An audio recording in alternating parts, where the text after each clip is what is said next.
amigos do Instagram e do Face. Estamos a menos de 1 minuto para iniciar o nosso singelo e breve estudo de agora. Hoje encerramos nesta etapa o estudo do capítulo 3 de O Evangelho segundo o Espiritismo, cujo título é Há muitas moradas na casa de meu Pai. Por 2 segundas-feiras, nos detivemos neste tema e hoje, mais uma vez, e vamos recordar de maneira muito singela algo da contribuição do espírito André Luiz e da psicografia de Francisco Cândido Xavier. Vejo aqui na tela as presenças carinhosas de Maria, claro, Irene, Iqueda, Sequine, Rosa, Mima. A vocês todas, a vocês todos, a minha gratidão e o meu amor.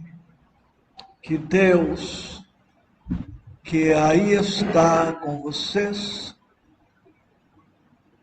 esteja também conosco aqui, para que estejamos unidos na busca do bem. Iniciando as nossas despretensiosas reflexões, um sentimento nesta hora me invade e eu desejo e preciso compartilhar este sentimento com todos vocês e também com os companheiros de nossa casa que puderam estar conosco aqui presencialmente. Este sentimento é o de gratidão. Gratidão por tudo. E temos tantos motivos para agradecer que, se nos detivéssemos no rol, no elenco, a nossa exposição se tornaria interminável. Gratidão a Deus pela vida cósmica, por sabermos que este Pai semeou neste jardim universal um número incontável de estrelas, de planetas. Pertencemos a Deus, pertencemos ao universo e temos uma família incalculável, somente vinculado ao planeta Terra, calcula-se uma família de 30 bilhões de espíritos, somando-se encarnados e desencarnados. E se considerarmos que Júpiter é pelo menos 1000 vezes maior que a Terra, fazendo-se um cálculo simples, 1000 vezes 30 bilhões, Júpiter talvez tenha uma família de 30 trilhões de espíritos, todos nossos irmãos. Some-se Marte, Mercúrio, Vênus, Saturno, e os bilhões vezes bilhões de planetas, e sendo filhos de Deus,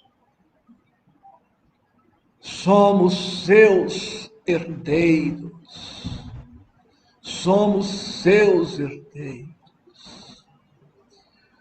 A nossa herança é a vida. A nossa herança é este universo sem fim. Universo este, vida esta, que vem sendo perscrutados, estudados, pressentidos, adivinhados, desde há milênios na Terra. Há 5.000 anos ou mais, já é possível registrar na nossa história uma contribuição filosófica e religiosa sobre a imortalidade da alma, sobre a comunicabilidade dos espíritos e sobre a reencarnação, que estudaremos nas próximas semanas.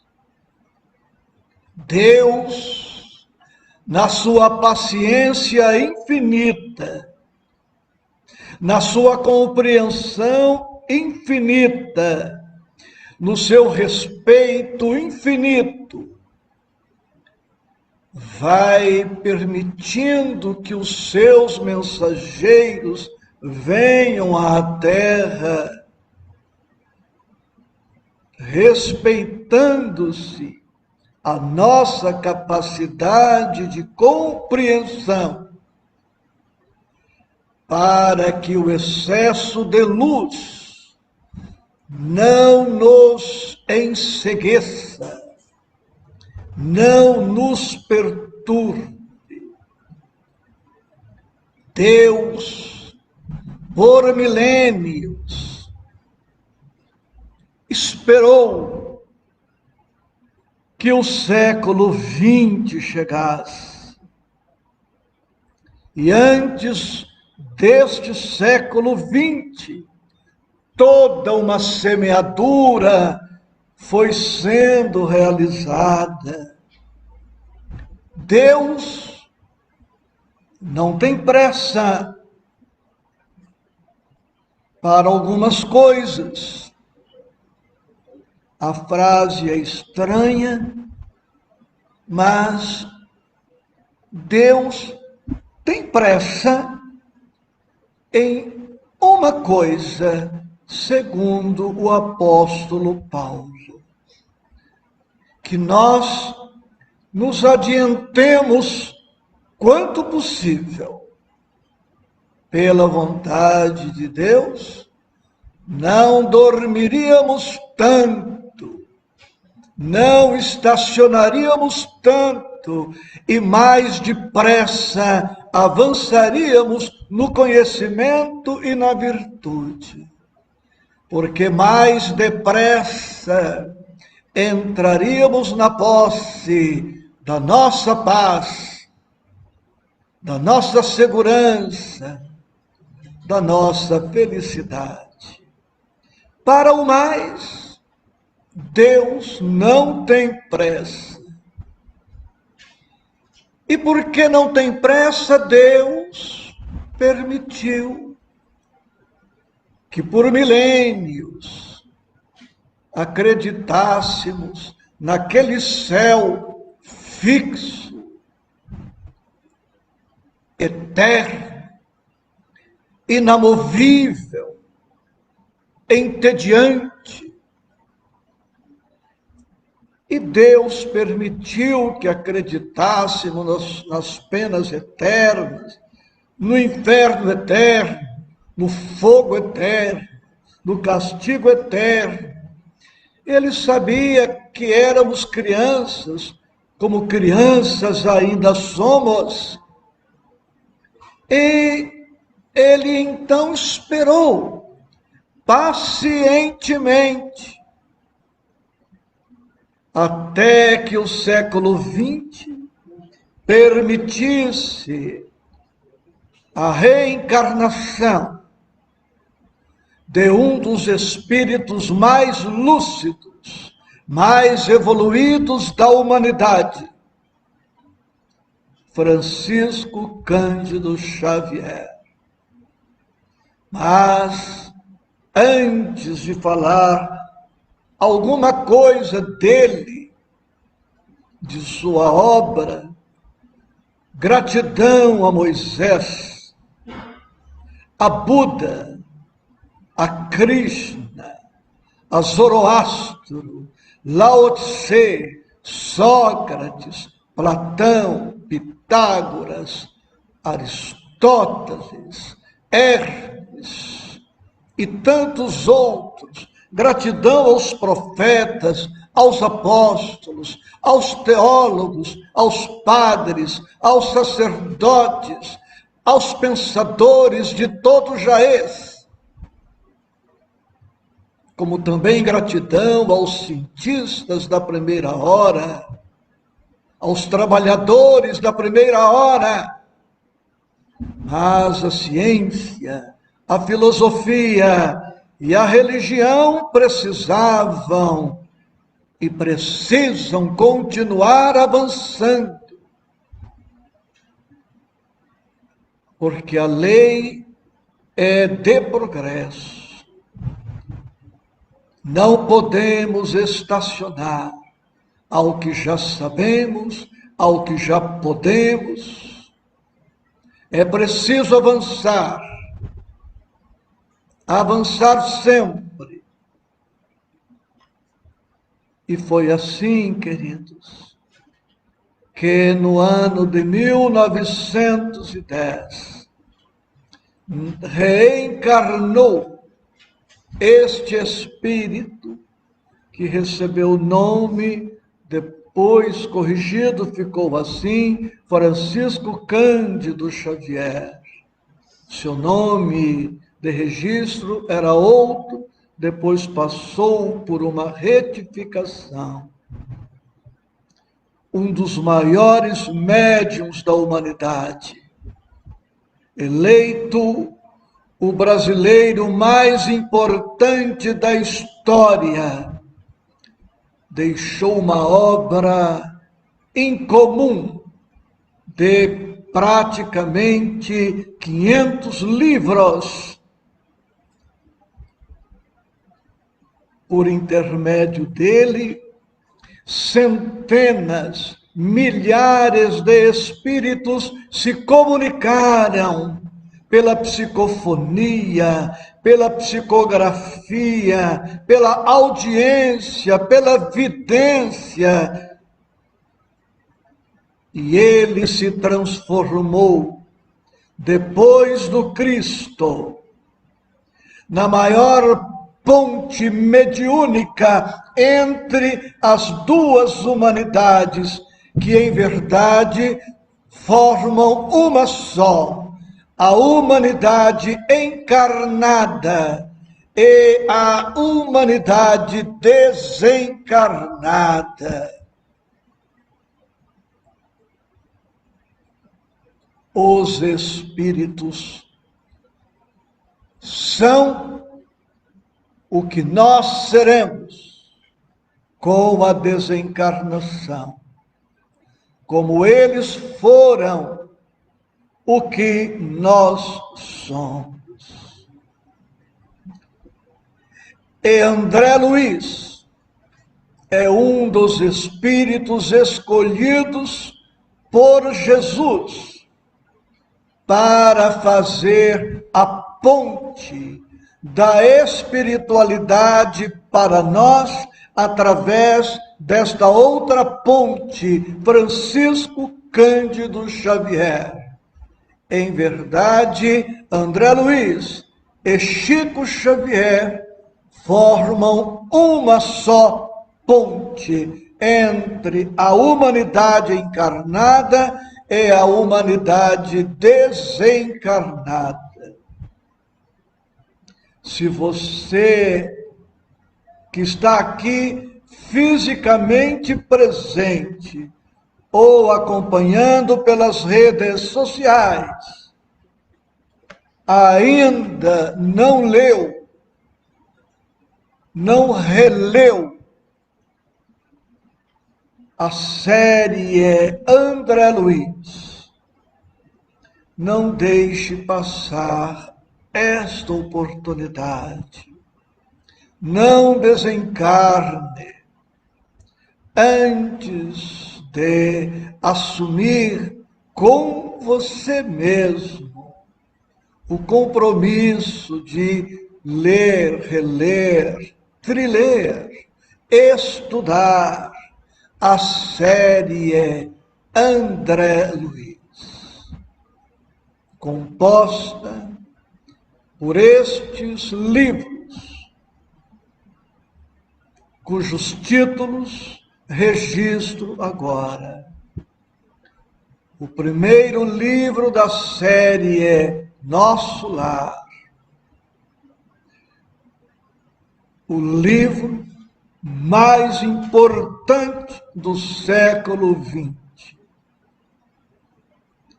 Um livro diferente, veio trazendo-nos detalhes de como é a vida realmente, efetivamente na pátria espiritual, sem ilusão, sem fantasia, sem dar largas ao imaginário, rompendo com a teologia estanque, estacionária, imaginativa, que preconizou princípios sem lastro, sem prova, sem lógica, sem base no bom senso. Neste livro, André Luiz relê, revê a teologia clássica, o que, aliás, Allan Kardec já iniciara neste esforço no século XIX. Allan Kardec apresenta os princípios da teologia científica, da teologia espírita, mas não pôde também ele detalhar, aprofundar. E foi preciso que, após estabelecidas as bases em o Livro dos Espíritos, o Livro dos Médiuns, o Evangelho segundo o Espiritismo, o Céu e o Inferno e a Gênese e outras obras, após este momento histórico da humanidade, foi preciso que Chico viesse para continuar desdobrando, detalhando, aprofundando, enriquecendo, para que as nossas ilusões, as nossas fantasias a respeito da vida e da morte fossem para sempre modificadas. Livro Nosso Lar, segundo da série Os Mensageiros. Os companheiros que estão aqui com o celular dispõem desta sinopse. Missionários da Luz, excelente para os médiuns com tarefa definida na mediunidade. Obreiros da Vida Eterna, que nos dá uma ideia clara do retorno à pátria espiritual. No mundo maior, excelente para temas psicológicos e psiquiátricos. O nosso Depressão buscou muito subsídio neste livro, No Mundo Maior. Agenda cristã, libertação, entre a terra e o céu, nos domínios da mediunidade, ação e reação, evolução em dois mundos, mecanismos da mediunidade, conduta espírita, sexo e destino, desobsessão, e a vida continua. É claro que uma obra gigantesca, que só pôde chegar na humanidade depois de 5.000 anos, não seria possível ser estudada em 35 minutos. Não é possível, e nem é este o nosso intuito agora.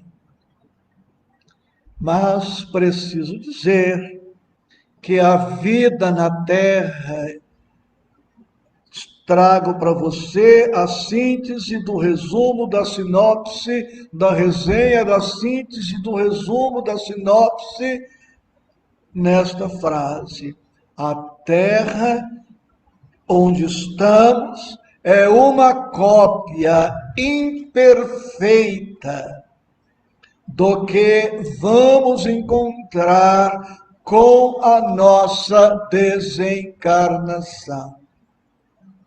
Aqui temos cidades, temos países. As nossas cidades têm prefeitos, têm vereadores, têm escolas, hospitais, creches, penitenciárias, polícia, promotor de justiça, juiz de direito. Temos comércio, indústria. Pois, por mais estranho que se lhe pareça, é exatamente isto que vamos encontrar no nosso retorno à pátria espiritual. Aqui tem ruas, avenidas, alamedas, árvores, pássaros, animais, pois é o que nós vamos encontrar no mundo espiritual. Aqui tem fontes, quedas d'águas, riachos, nós temos rios, oceanos, nuvens, pois é o que nós vamos encontrar no mundo espiritual. Aqui nós pisamos em terra firme, deitamos em cama, usamos casas com banheiros, com salas, com mesas, com cadeiras.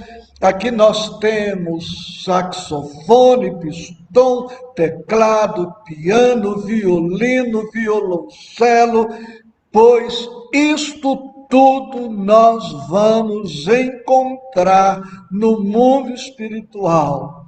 Aqui tem médico, psicólogo, farmácia, dentista, aqui nós temos maqueiros, macas, nós temos ambulâncias, carros de diversos tipos, tamanhos, pois é o que nós vamos encontrar na pátria espiritual. Mas não é lá que é cópia daqui. Aqui é que é cópia de lá. Se aqui é cópia de lá, tudo que tem aqui tem lá. Mas nem tudo que tem lá tem aqui. Nosso lar, que é o nome de uma colônia que fica nos céus do Rio de Janeiro, a uma distância máxima, talvez, de 2.000 quilômetros da cidade do Rio de Janeiro que nós conhecemos, está mais ou menos 100 anos na nossa frente em matéria de evolução. Quando você ler Nosso Lar, ou reler, vai encontrar lá o Rio Azul, que possui água tratada. E o livro Nosso Lar foi publicado no início da década de 40 do século XX, há mais ou menos 80 anos. Há 80 anos em Nosso Lar já existia água tratada, o que só teríamos aqui no planeta décadas depois. A televisão, data show, celular e outras conquistas tecnológicas já eram conhecidas na cidade de Nosso Lar e em outras cidades há séculos. Outro dia, pensando em Jesus, pensando no planeta Terra, nesta riqueza infinita, variadíssima, não temos duas árvores iguais, nada que se repete.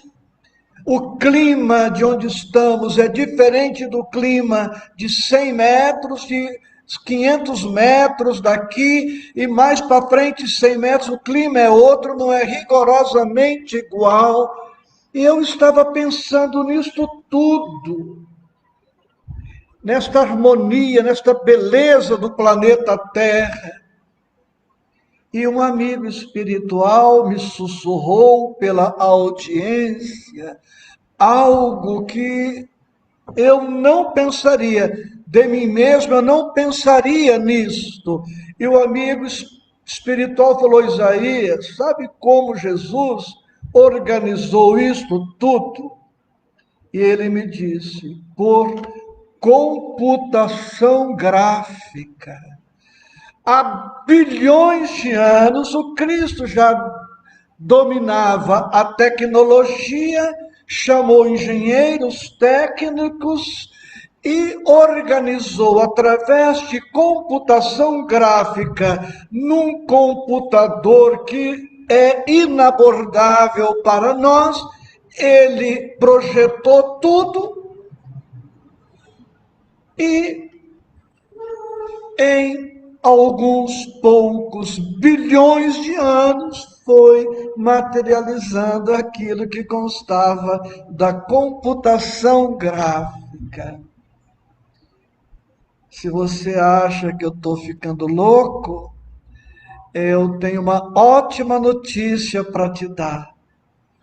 Eu estou me tornando um louco pacífico. Ainda não é para me animar, mas aquele louco parece que vai ficando para trás, né? Então, se eu me tornar um louco pacífico, maravilha. Depois, com a pacificação, a gente trata da loucura e fica bem. É isto a sinopse da resenha, do resumo, da síntese, da contribuição de André Luiz. Então, meus queridos, vamos ler, reler.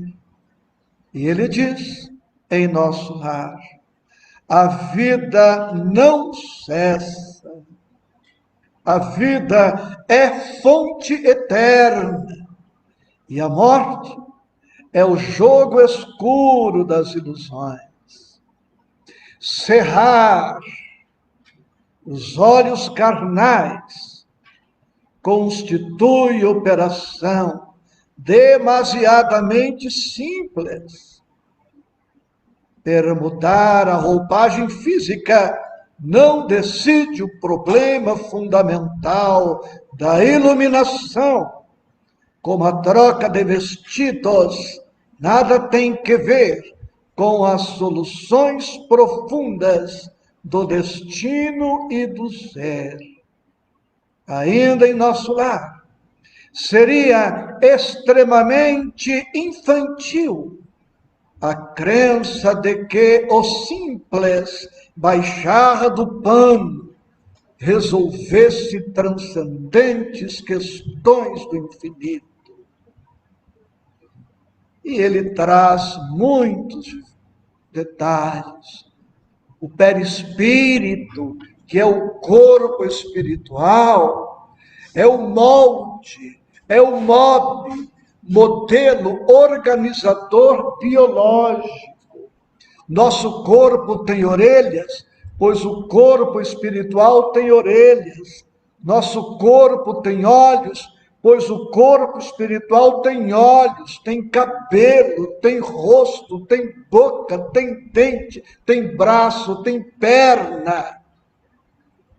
Tanto é assim que muitos desencarnam e não se apercebem no primeiro momento da mudança, dada a semelhança entre o corpo físico e o corpo espiritual.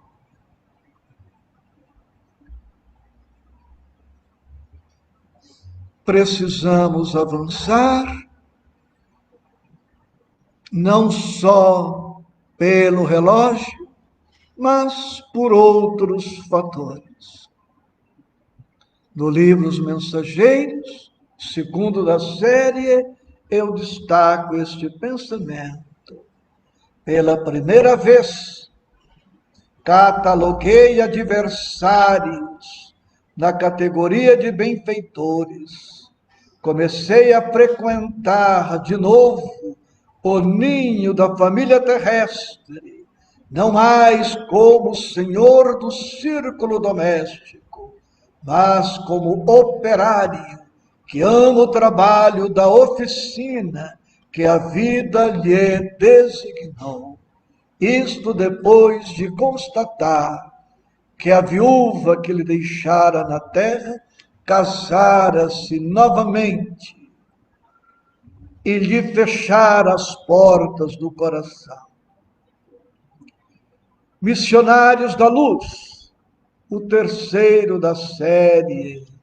Cada filho de Deus é herdeiro de possibilidades sublimes e deve funcionar como médico vigilante de si mesmo. Obreiros da vida eterna, o quarto da série. Não podemos edificar todas as qualidades nobres de uma só vez. Por isso não dá, Hamilton, para tratar a loucura e a cólera, entendeu? Então trata de uma coisa, depois vê o que faz com a outra. Vamos, que a gente chega lá. Não podemos edificar todas as qualidades nobres de uma só vez. Cada trabalhador fiel ao seu dever possui valor específico, incontestável. A obra divina é infinita. E no mundo maior, André Luiz anotou.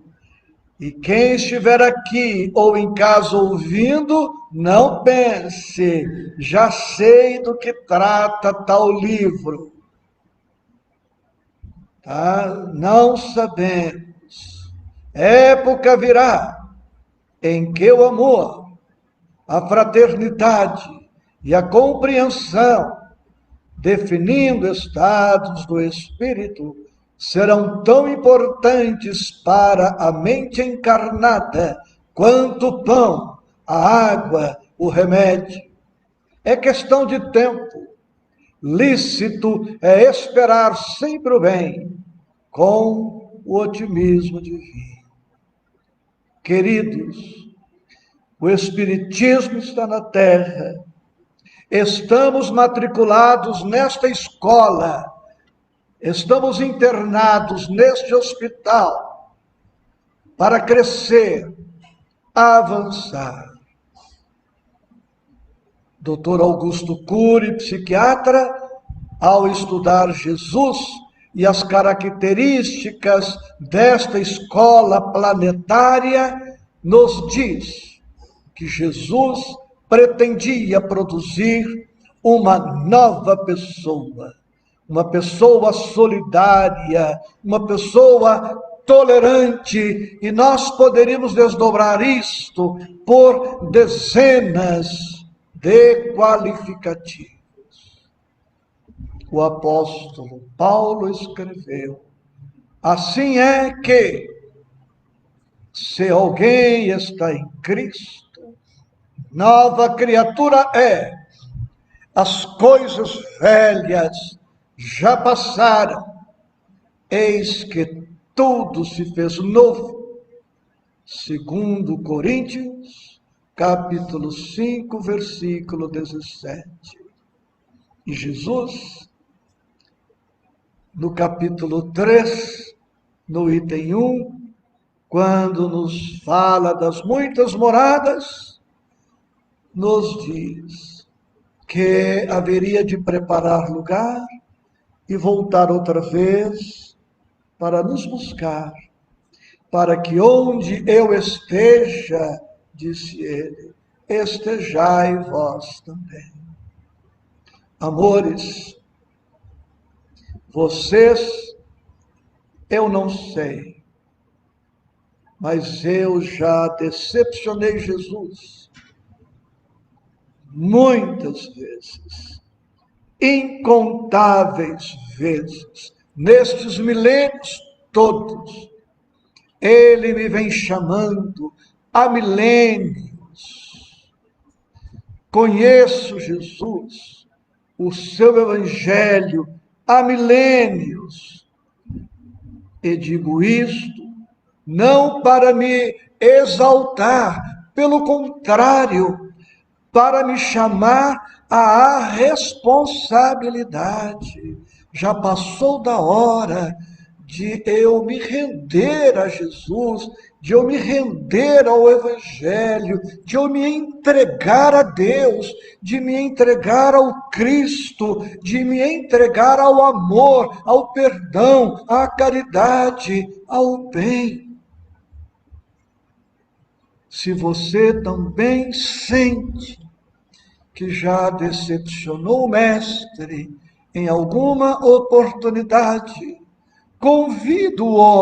convido-os para que nos esforcemos, para que não o decepcionemos desta vez. Que ao desencarnarmos, possamos estar em condições de enfrentar a espiritualidade, agradecer pela oportunidade reencarnatória e apresentar alguma coisa para não chegarmos com as mãos sujas ou com as mãos vazias de realizações do bem. Aproveitemos a matrícula nesta escola. Aproveitemos esta internação neste hospital. E estou pedindo aos de casa e aos daqui que, se não puderem arquivar toda a palestra, que destaquem algum retalho, para que um retalho pelo menos fique deste estudo, para que ele não se perca, porque na exposição religiosa não vale, não tem importância nenhuma a performance do orador. O que efetivamente conta é se a mensagem chegou nas almas e nos corações.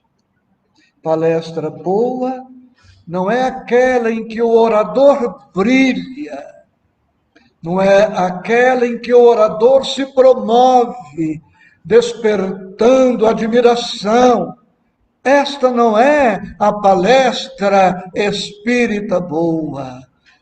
A boa palestra espírita, como também católica, protestante, é aquela que chega nos corações e que, chegando nos corações, é ali conservada, se não inteira, um retalho, para que, com este retalho, possamos elaborar a colcha que nos dará proteção, que nos dará segurança e tranquilidade.